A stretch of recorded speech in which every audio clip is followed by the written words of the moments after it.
We made it through the first weekend of NHL 24's launch. These Not a Dollars are off to a pretty good start. We were able to tackle all of the X Factor moments and get pretty bailed in the last episode. Come on, let's manifest it here. Matthew Tkachuk, welcome to the Not a Dollars.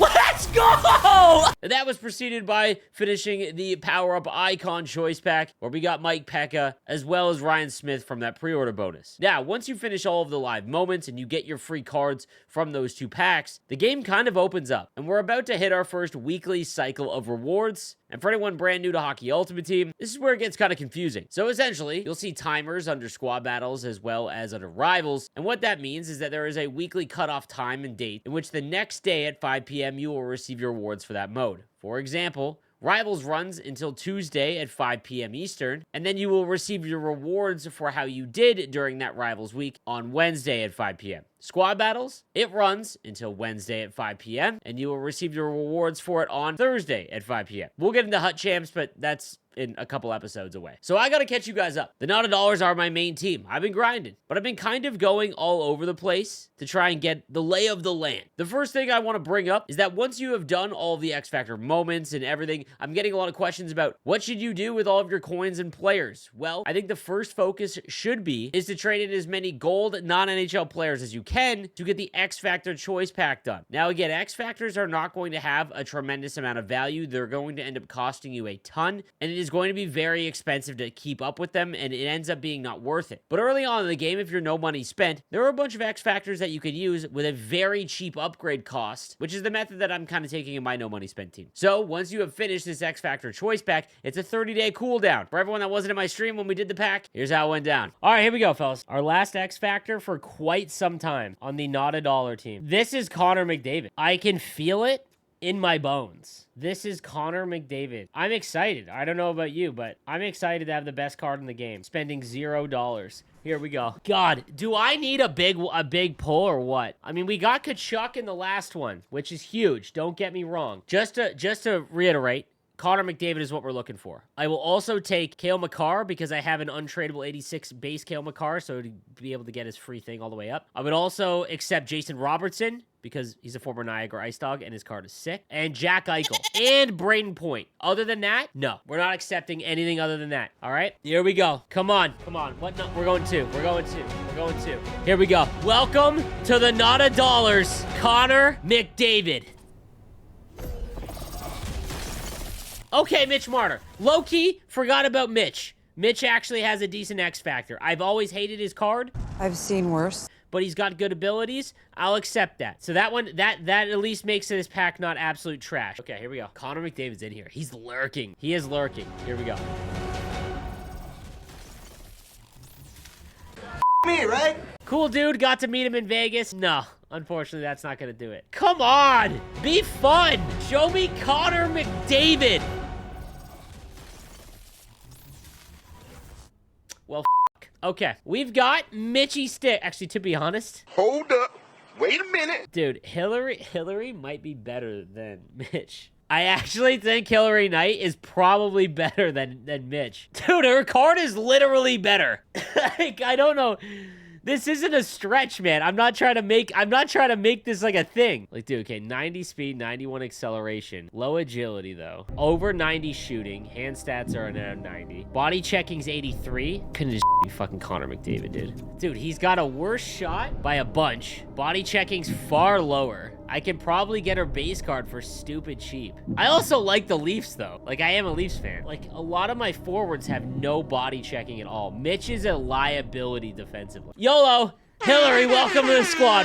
It, let's go. Let's do it. Let's do it. Let's do it. Let's do it. We're not spending money. We're not bowing down to the meta. Okay, let's have some fun. All right, here we go. All right, so here is the current squad for the Not a Dollars. I'll break down everything that I'm going through and what's next. Starting first with Hillary Knight, who we just got in our last X Factor pack, who has actually been a fantastic card. I played about 20 Rivals games with her, and she's been one of my best scorers. Unstoppable Force is noticeable, and I haven't even upgraded the card fully. Tim Stützle has been my favorite card to use so far this year. Elite Edges continues to be one of the best abilities at launch of the game. It just simply makes every single card so snappy, and it's very difficult to keep up with when you're in the corner, just because you can keep your speed going left and right. We've also got Matthew Tkachuk, who again, I have not upgraded all the way just yet, but another player who has been very good for me. His shot has been great. Close quarters is still one of the best offensive X factors, and I'm really excited to get him all the way to his 86 overall, simply because his skating is rough, and when I play like God Squads, things like that, I do notice it's kind of tough to keep up, but nonetheless, a very good card, and we're definitely going to increase him all the way to his tier 4. We've got Mike Peca and Ryan Smith, who are the icons, basically just to get all of the objectives done. Mike Fisher's Team Builder, guys, if you are looking for an 84 overall Team Builder to use, not necessarily just to complete the 87 Team Builders, Mike Fisher's Team Builder has been great. Quick Draw, I will always say, having a player with gold quick draw on your team when you know you can basically get a guaranteed face-off win is a great advantage. On top of that, he's 6'1", 216, so he's big, and he's got good speed and acceleration for launch of the game. This would definitely be one of my recommendations if you are looking for a specific team builder to make. And then we had the Budget Beast. You guys saw my video a couple days ago. I went over some cards for about 5,000 coins that you can go out and get. They've been great. Honestly, Matthew Barzal is extremely noticeable in terms of skating, as is Duchesne and Kuznetsov. Finally, we've got Yuri Letnin, Sebastian Aho, and Anthony Duclair. Anthony Duclair is another card that is just very fast, someone that I would recommend if you are looking for someone cheap. On the back end, we've got Cale Makar's training camp card, and then we've got Dmitry Orlov, and I want to talk about Orlov and cards like him just for a little bit. Because of the change to power-up collectibles being what is used to upgrade essentially every card, when you can acquire yourself, I would say about 5 or 6 power-up collectibles, you can effectively rent these cards, and when you are done with them, just refund it and get your full collectible back. The only thing you are losing is if there is a coin investment, but because they're so low overall, it's really not that much, and this Dmitry Orlov card has been really impactful for me. Silver Truculence continues to be one of the best abilities in the game, especially on defense, and when I'm going up against like Mario Lemieux and all the team builders that are huge, even though he's 5'11", with Silver Truculence, I'm able to knock people off the puck. So there's really no cost here, as long as you have some extra power-up collectibles, and if you are working towards the objectives, like I've been mentioning, that will get you a bunch of power-up collectibles. But I want to talk about Dan Girardi. Again, another team builder that I mentioned in my tier list that, in my opinion, I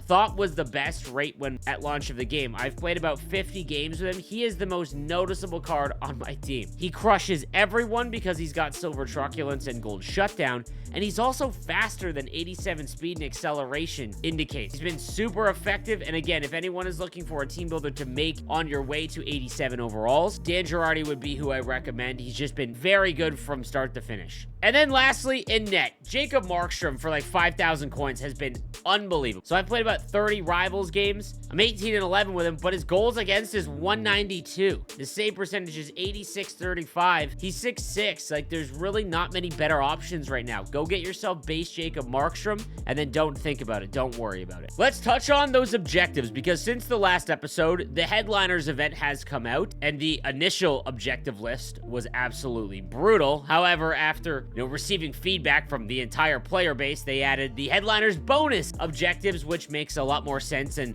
actually allows you to create a master set player for essentially free. So the Headliners bonus objectives is where I would put my focus on at the current stage of the game. And you're gonna essentially have to play a ton of Hut Rush games, and I'll get into that in just a moment. But once you complete 10 Hut Rush games, you will get a Phil Kessel player item, and when you throw him in your lineup, anytime you score with him, you will get goals that count towards these last 2 objectives. Now, you can also make the Headliners by completing these. Now, any of the 82 overall Master Set players, you can also throw in your lineup and not upgrade, and they will count towards these objectives as well. The reason why I would recommend doing this is because A, you'll get an Elite Pack, but you'll also get a power-up collectible. And why that's important is because in Hut Rush, they made it the most rewarding mode, essentially, for free-to-play players. Now, I made a video going over exactly how to do all of the objectives because the mode is still scuffed and a lot of it doesn't track or work correctly, but nonetheless, here we are. The reason why getting that 1 power-up collectible from that bonus objective path is huge is because if you grind out Hut Rush, you will at the end at 5 million and 6.1 million, you'll get yourself 2 more power-up collectibles, as well as a slew of other rewards that, again, for free-to-play players is a lot more effective. For anyone with a God Squad, if you really need power-up collectibles, I guess it could be worth it. But Hut Rush is just so boring because they really haven't done anything new to it. They've just added a reward path that is pretty strong. Now, the reason why that those 3 power-up collectibles you can earn for free as a no money spent player are huge is because now you've got the ability to make a free Master Set player, essentially, which is massive because when they launched the event, that wasn't an option, and that would have been a disaster and just set the mode back 2 years. So when you upgrade the Master Set Headliners, you've got 10,000 coins to get them to Tier 2, but then you've got 1 power-up collectible to get to Tier 4, another power-up collectible to get him up to 85, and then at the end, it requires 2 power-up collectibles to get him to his final 86 overall. Now, I'll be real, event cards are never really worth upgrading and spending an investment in, but if you are going to get free resources to make one, that is something you need to take advantage. Now, the reward paths will give you 3, so you are going to need 1 extra one from other objectives and things like that, but you can make one of the headliners for free. Of the first 4 that came out, Brooks Orpik is the only one that's even close to worth it. Alesh Hemsky does look cool, and I think there's a lot of fans out there that would use him. He has elite edges, which is great, but everyone that I've talked to that has used him said that he gets knocked off the puck with a small gust of wind. So for the not a dollars, I want to try some of these cards out for you guys to show you what it's like using them if you want to invest in them. So what I'll be doing is using my power-up collectibles that I get for free from the Hut Rush path to make Brooks Orpik. But in reality, the best thing to do is just to wait till week 2 to see if there is a better one. They're not going anywhere. You can just make them whenever. And again, you can just upgrade at any point. For anyone that does have this card, gets it for free. If you spend 10,000 coins and you have 2 power-up collectibles, again, remember, you can get him to 85 and you're renting him for 5,000 coins because you can refund this power-up collectible, you can refund this one, get it all back, and then the 10,000 coins, you'll get 5,000 in return. So if you are using him, I would recommend doing that as well because it makes him a far better card. All right, now let's talk about squad battles because it is about to reset for the first time, and the rewards are pretty substantial. I want to talk about where you should aim to get to and what you're looking for here. So what I would do is play your first few games. If you do not max out points on every single one, meaning that if you play on Superstar and you don't win by 5 and have 20 plus shots, I would not worry about it. Unfortunately, the ranking system is still broken and just makes no sense. But to get top 100, you essentially have to not only play every single game, there's now 8 more in a week, but you also have to get specific roles that are higher, meaning that if you end up in this reroll, for example, get an 85, 81, 73, and 72 overall team, but someone else gets an 85, 81, 73, and a 75, they get more points, and it's all RNG. So what you end up doing is you could max out every single game and not get top 100. So I would give it a shot, see where you're at for the first few games if you max them out, but then don't worry about it. I would spend half your games on rookie so that you can work towards getting objectives done. You'll get like 500 points, whatever. And then the other ones, guys, play on Superstar, but just win the game. Get 20 shots, you'll still get 2,000 points per, and you're aiming for Elite 1. It's very achievable, and you don't have to sweat nearly as much. Now, Rivals ends just after that, the next day. What I would recommend for Rivals is I would focus on squad battles first, as well as Hut Rush. And then in Rivals, I would make sure you just get your weekly win rewards, because they do actually have some decent ones at Tier 3. And then again, we're going to be taking untradeable rewards if you're no money spent early on to work towards team builders. So just try and get as high rank as you can, but I wouldn't really put a focus on it in week 1 because squad battles and Hut Rush is more important for the no money spent players. Now, lastly, let's do some upgrades. I'm going to make the commitment again to these 3 X Factors. Tim Stützle, I'm going to hold on to the whole year because he was our starter pack X Factor. Hilary Knight, I've seen enough. Her card has actually been really fun to use. I've got no issues with her. I'm going to make the purchase of the 2 power-up collectibles, and we are going to get her up to her 85. And because her 86 overall card is just so low in value, I was able to get it for like 20,000 coins. So now we've got a maxed out Hilary Knight, 90 speed, 91 acceleration, gold unstoppable force. Her body checking's fine. Totally okay with this. Now on the other side, we've got Matthew Tkachuk, and we are going to work towards him as well. Once I get my next power-up collectible, I'll throw that in, Matthew Tkachuk to 84.